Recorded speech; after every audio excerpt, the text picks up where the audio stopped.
नमस्कार बच्चों। आज हम पढ़ेंगे ऋग्वेदिक समाज के बारे में। बच्चे, जैसा कि आप जानते हैं कि मैंने इससे पहले एक वीडियो अपलोड कर चुका हूँ, पार्ट 1 वीडियो।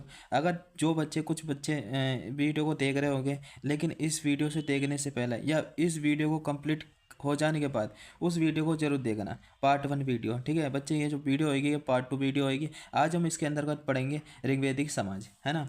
ऋग्वेदिक काल में जो बच्चे वर्ण व्यवस्था थी उसकी उत्पत्ति हो चुकी थी। उसकी उत्पत्ति क्या है, पूरी तरह से हो चुकी थी।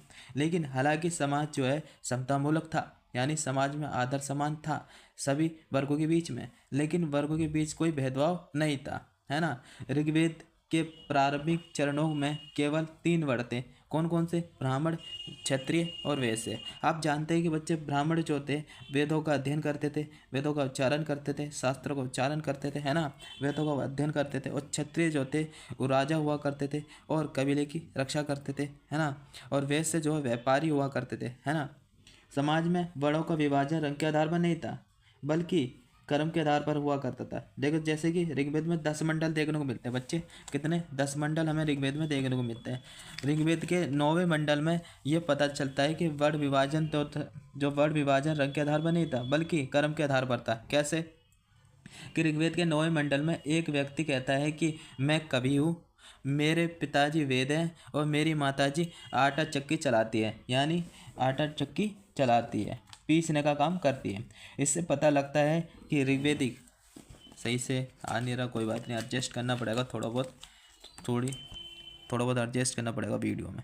ठीक है, तो एक ही परिवार के लोग अलग अलग काम में लगे रहते थे, है ना, अलग अलग व्यवसाय कर सकते थे। तो बच्चे यहाँ पर आ जाओ। सूत्र हमने यहाँ पर पढ़ा था, हमने पढ़ा था ब्राह्मण, क्षत्रिय, वैश्य, है ना। यहाँ पे पढ़ते हैं अब शूद्र। शब्द की उत्पत्ति बाद में हुई थी, बहुत ज़्यादा बाद में शूद्र शब्द की उत्पत्ति हुई थी। कि शूद्र नाम का कोई शब्द ही नहीं था, शूद्र थे ही नहीं उस समय, है ना। तो सिर्फ ऋग्वेदिक समाज में ब्राह्मण, क्षत्रिय, वैश्य थे। बच्चे, शूद्र शब्द की उत्पत्ति कहाँ से होती है? तो शूद्र शब्द का उल्लेख सबसे पहले 10वें मंडल के पुरुष सूक्त में मिलता है। किसमें? 10वें मंडल के पुरुष सूक्त में मिलता है। वर्ण व्यवस्था का सर्वप्रथम उल्लेख 10वें मंडल के पुरुष सूक्त में मिलता है। जैसे कि पुरुष सूक्त में बताया गया है, क्या बताया गया है? कि भाई ब्राह्मण की जो उत्पत्ति हुई है विराट पुरुष के मुख से हुई है, मुँह से हुई है। और क्षत्रिय की जो उत्पत्ति हुई है विराट पुरुष के बाएं से हुई है, ठीक है। और वैश्य की उत्पत्ति जो हुई है विराट पुरुष के जांघों से हुई है बच्चे, है ना। और शूद्र की जो उत्पत्ति हुई है विराट पुरुष के पैरों से हुई है ना। यह व्याख्या हमें देखने को मिलती है पुरुष सूक्त में, 10वें मंडल में, है ना। तो ये वीडियो थोड़ा एडजस्ट कर लेता हूँ, आ नहीं रहा सही से, ठीक है, सॉरी बच्चों, ठीक है। तो इस युग में इस रंग आधारित भेदभाव की शुरुआत जो है तभी हुई जब ऋग्वेद आर्य सप्त संदीप प्रदेश, बच्चे जो ऋग्वेदिक आर्य थे, है ना, ये सप्त संदीप प्रदेश को छोड़कर उत्तर भारत के मैदानों में यानी पूर्व की ओर बढ़े। और जब पूर्व की ओर बढ़े तो अनार्य से इनका सामना हुआ। बच्चे, इनका अनार्य से सामना होता है तो अनार्य उत्तर भारत के मूल निवासी थे। कौन थे? अनार्य उत्तर भारत के मूल निवासी, ना कि आर्य जो है मूल निवासी थे। वो जो आर्य थे ना बच्चे, सप्त सदी प्रदेश से आए थे, उसको छोड़कर उत्तर भारत के मैदान में जब प्रवेश करते हैं और पूर्व की ओर जब बढ़ते हैं तो उनका सामना जो होता है वो अनार्य से इनका सामना होता है। और अनार्य उत्तर भारत के मूल निवासी थे, है ना। जब मूल निवासी की बात हुई तो उत्तर भारत के मूल निवासी कौन थे? तो उत्तर भारत के मूल निवासी अनार्य थे। ऋग्वेद में अनार्य को दास दस्यु कहा गया है। ऋग्वेद में अनार्य को दास दस्यु कहा गया है, जो काले रंग के थे, है ना बच्चे। जो यहाँ के जो लोग थे वो काले रंग के थे, उन्हें अनार्य तो है, लेकिन उन्हें क्या कहा गया ऋग्वेद में? दास दस्यु, है ना। बाद में इन्हीं दास दस्यु अर्थात अनार्य को ऋग्वेदिक समाज में शामिल कर लिया गया, इन्हें मान्यता दी गई। लेकिन इन्हें शूद्र वर्ण के रूप में ऋग्वेदिक समाज में शामिल कर लिया गया था, ऋग्वेदिक यानी शूद्र वर्ण के रूप में। तो परिवार जान लेते हैं कि परिवार कैसा था बच्चे। इस समाज की सबसे छोटी इकाई परिवार होता है, अब ये जानते हैं। और आज भी परिवार सबसे समाज की छोटी इकाई होता है। और तो कुल परिवार, तो बच्चे परिवार में पुरुष जो है मुखिया होता है, ठीक है। पितृ प्रधान देश है भारत, है ना। पितृ प्रधान यानी यहाँ का जो मुखिया होगा कौन होगा? पिता होगा, यानी पुरुष होगा। और परिवार पर किसका नियंत्रण होगा? पुरुष का नियंत्रण होगा। ऋग्वेद में कुछ परिवार के पुरुष मुख्य की कहानी मिलती है, जैसे कि जिसमें रिजास, शून्य से, दिवालिया, ज्वारी की कहानी मिलती है, ज्वारी की कहानी मिलती है। ये तीनों अपने परिवार के मुखिया थे। ऋग्वेद में ये पता चलता है कि इन तीनों ने अपनी महत्व आकांक्षाओं को पूरा करने के लिए परिवार को संकट में डाल दिया था। और दिवालिये संकट में डाल दिया था। और बच्चे एक दिवालिये ज्वारी ने तो ये करा था कि अपने बेटे को दाव पे लगा दिया था, है ना, अपने बेटे को दाव पे लगा दिया था। ऋग्वेद में संयुक्त परिवार के लिए नपत्री शब्द का प्रयोग किया जाता था, है ना। और हालांकि समाज पितृ प्रधान था, फिर भी स्त्री की दशा काफ़ी अच्छी थी, बिगड़ी नहीं थी। बिगड़ती है तो बाद में आके उत्तर वैदिक काल में ज़्यादा स्थिति खराब होती है स्त्री की, ऋग्वेदिक काल में कतई नहीं थी, ठीक है।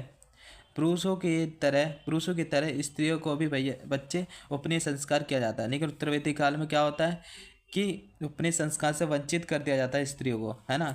तो उपनयन संस्कार किया जाता था, यानी उपनयन संस्कार के बाद ही स्त्रियों को शिक्षा ग्रहण करने का अधिकार मिलता था, यानी स्त्रियां जो हैं शिक्षा ग्रहण कर सकती थी, यानी शिक्षा का अधिकार स्त्रियों को था।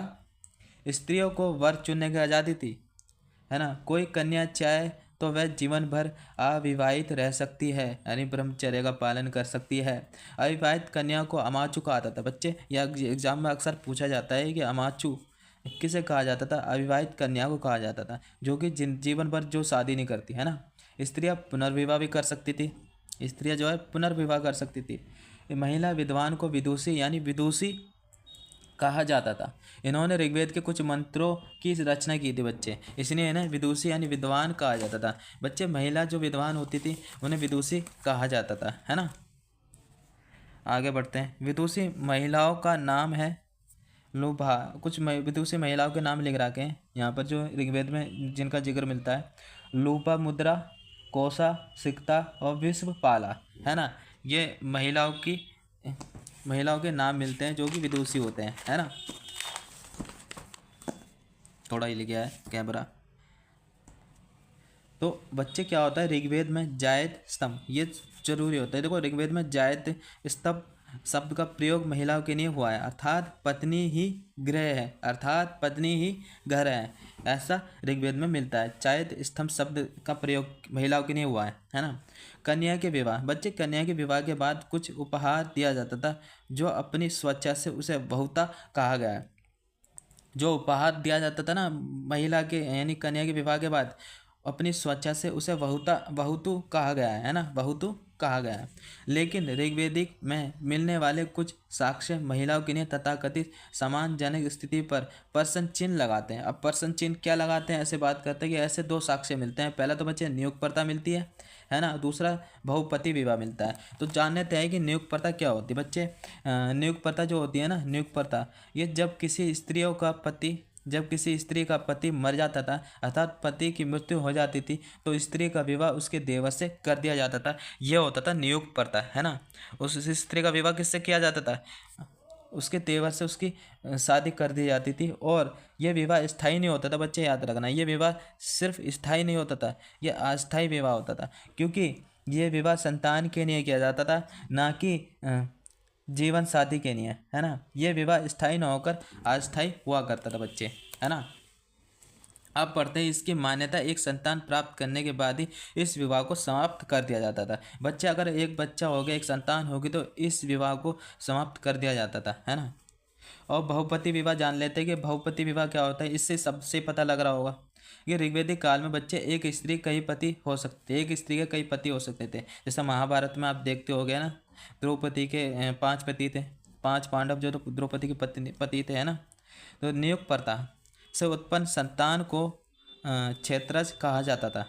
ऋग्वेद में दहेज प्रथा और सती प्रथा का उल्लेख नहीं मिलता है। ये तो बच्चे बाद में आते हैं, ये जो इस प्रकार की प्रथा, दहेज प्रथा और ये सती प्रथा, ये तो बाद में देखने को मिलता है।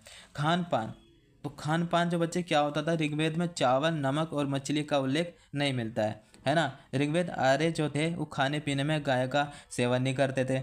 ऋग्वेद में 2 तरह के मदिरा का उल्लेख मिलता है, एक तो सुरा और एक सोम। बच्चे तो सुरा है ना, उसकी निंदा की गई है सुरा की, और सोम की जो है प्रशंसा की गई है। दोनों ही नशीले पदार्थ हैं, है ना। बच्चे ये जो हमने ये टॉपिक पढ़ चुका है, ये टॉपिक ख़त्म हो चुका है, समाज, ऋग्वेदिक समाज, है ना। तो ये मैं 10-10 मिनट 11-11 मिनट की वीडियो बनाऊंगा, अपलोड करूंगा, जिसमें ऋग्वेदिक समाज की आज मैंने बात कर ली इस वीडियो में पार्ट 2 में।